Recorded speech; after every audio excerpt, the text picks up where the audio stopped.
So the latest project Marvel shit out, Secret Invasion, is finally finished, and I thought this show was very bad. Now I gotta say, I didn't want it to be bad. I thought it had the potential to be very interesting, adapting the Secret Invasion storyline, bringing back Nick Fury, Samuel L. Jackson in the lead, and having Emilia Clarke. Yeah. I thought the show had a pretty good recipe to be one of the best shows in the MCU.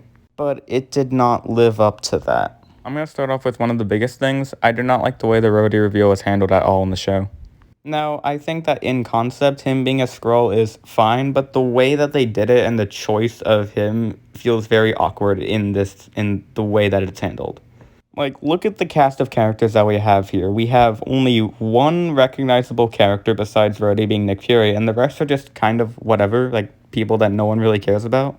So making Rhodey the Skrull, it doesn't exactly seem like it was a twist that they wanted to have. It just kind of felt like Rhodey pulled the short straw in the writer's room, and he was just chosen as the Skrull on a whim. Especially because him being a Skrull doesn't even ultimately feel like it matters all that much. Like, he doesn't do anything specifically that harms a lot of the characters. The Rhodey twist overall felt pretty pointless.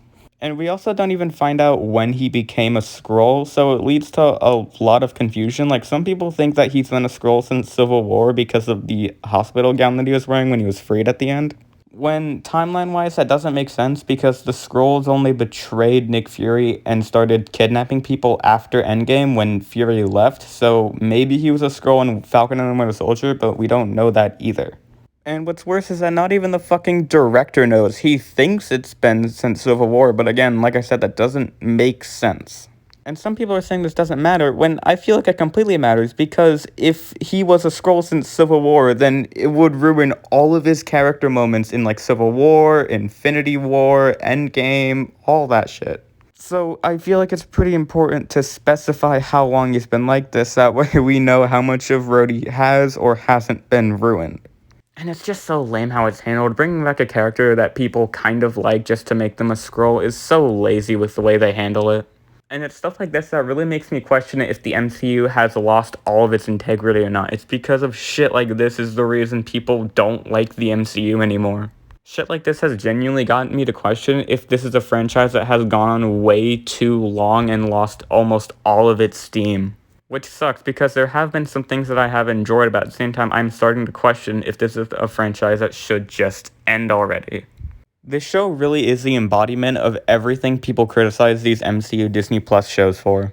Such as how it has an engaging first episode or two, but then drops the ball by dropping everything that made it interesting into just another generic comic book show. The way that it always meanders in the middle and doesn't exactly have a whole lot interesting going on for some reason, even though it's a 6-episode show, so they should really use up all the time they have, because that's not a lot of time for a TV show. And of course, the disappointing finale, which ends with a shitty CGI battle, which, of all shows, this is the one that did not need that, like, at all. This final battle is seriously so lame, and the fact that these characters just have the powers of, like, everyone making them the most OP things in the MCU is so funny. Also, how the fuck did they get some of these characters' DNA? Like, how did they get Thanos' DNA?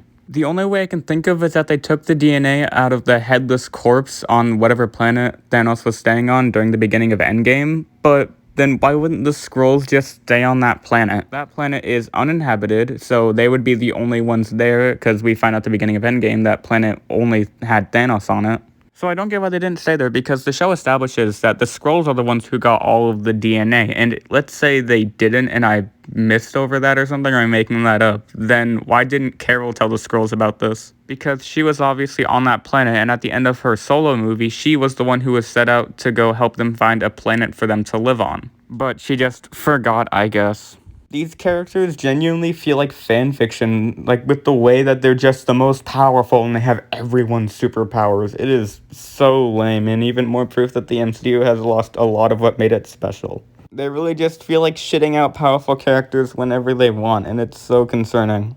And yeah, the main villain has all these powers at the end too, and this villain, Gravik, is probably one of the worst MCU villains. His dynamic with Fury is so non-existent, they don't even interact that much. When they released that clip of the finale on like Twitter and all that, I was actually kind of excited because we were finally going to get a conversation between these two main characters.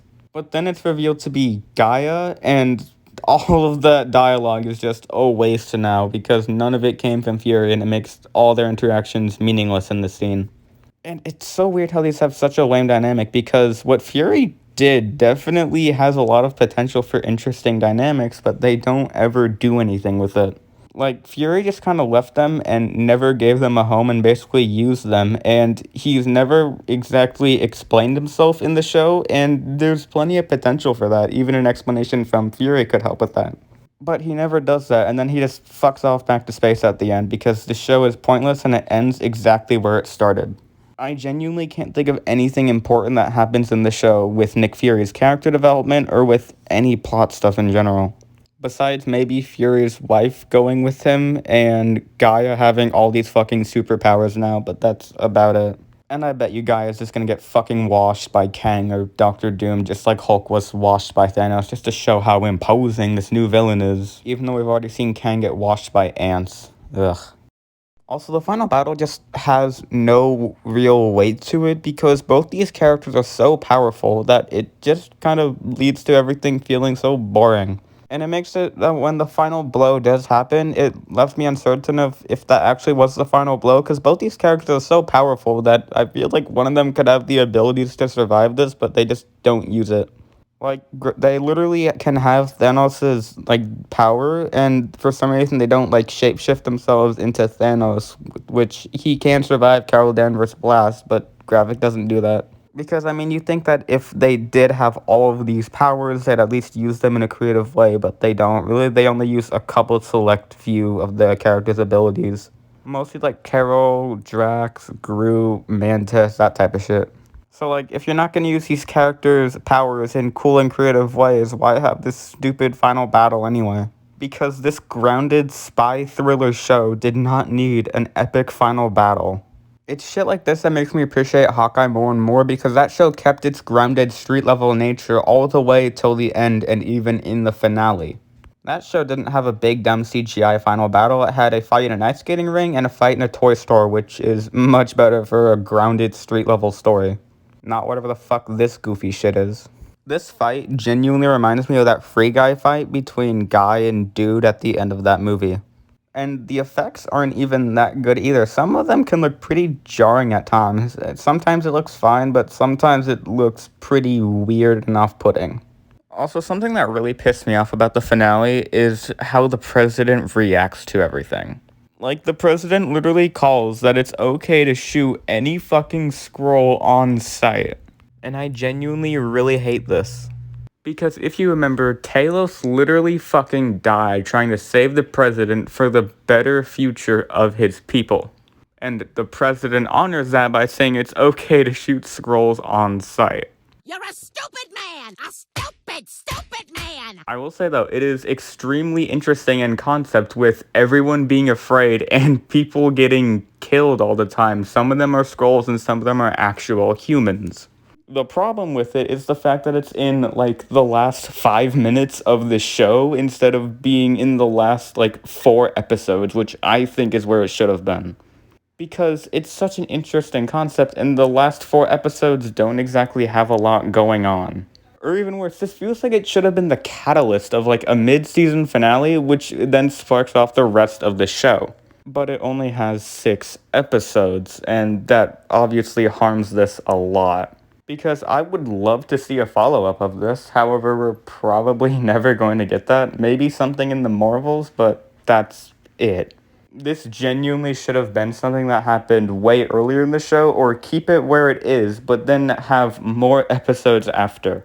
One other thing that pisses me off in the show is the use of AI in the intro. I genuinely fucking hate this so much. AI should not be used when making stuff like this. It is just disrespectful to actual artists and animators. The fact that this is becoming somewhat normal and executives are actually bragging about saving money from using AI sets a dangerous precedent. It's also just so fucking lazy. Like, they have the money to get people to make an actual intro, but they just don't for some reason. They actively choose to not pay people to make this type of stuff, and that really pisses me off. I will say though, this shitty intro did genuinely make me appreciate other actual good intros in other comic book shows. I guess that's one thing the show does, right? It's so bad and does a lot of dumb things that it makes me appreciate better media. However, if I absolutely did have to praise the show, there are a couple things. First off, the performances are actually pretty good. Samuel L. Jackson, Olivia Colman, Emilia Clarke, Ben Mendelsohn, they do pretty good in this show. They're all fun as the characters they play, and they all serve their roles greatly. Also, I think episode 1, especially in its opening scenes, do a very effective job at getting you engaged in the story. It hooks you quickly, and that's great, even if the show falls off pretty quickly after. Also, I do genuinely like the final scene. It is a really nice resolution to Nick Fury, and I honestly wouldn't mind if this is the last time that we see him, even though we know it isn't, but what are you gonna do? Now, if I were to give it a score, I was originally going to give it a 3 out of 10, but after thinking about it a little more and how much a lot of stuff this show breaks with characters and the use of AI in its intro, I think that this show deserves a 2 out of 10. Crazy that this year we've already had 2 of Marvel's best projects and 2 of Marvel's worst. And we still have 3 more. Oh boy. Honestly, though, I don't think that really matters with how bad the show is, because no matter how bad this show could have been, it is still better than Quantumania. Okay, bye.